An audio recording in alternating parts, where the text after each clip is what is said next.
Muling inihain ni Leyte First District Representative Ferdinand Martin Romualdez ang matagal ng panukala para sa modernisasyon ng Bank Secrecy Law at para palakasin ng mga regulator upang labanan ang korupsyon, pamemeke at financial crimes na nagpapahina sa tiwala ng publiko.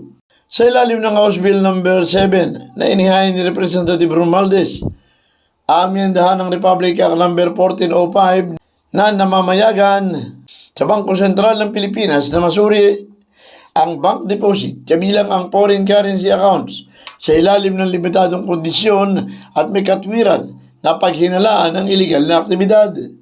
Kasama nagain ni Romualdez na Tingog Party List Representative Andrew Julian Romualdez at Jude Asidre bilang co-author ng panukala. Paliwanag ni Romualdez, ang Bank Secrecy Law ay outdated na at napagsasamantalahan ng criminal activity na siyang nagpapahirap sa mga regulator at investigator upang mailantad ang maling gawain.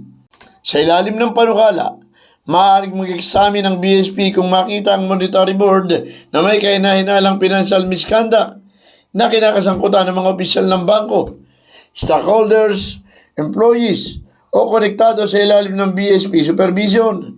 Saklaw din ng panukala ang investigasyon ng mga nagsaradong bangko at foreign currency maliban kung miyembro ng member-based trip association upang maiwasan at maprotektahan ang privacy ng mga law-abiding depositor. Anumang findings ng BSP ay strictly para sa internal use.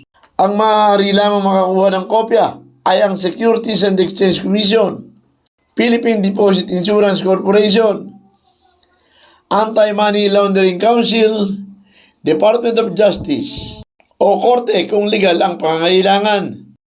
Maaari namang pagmultahin ng 50,000 piso hanggang 2 milyon ang sinumang mapapatunayan na naglabas ng impormasyon. Felix Tambongco, The Observer News.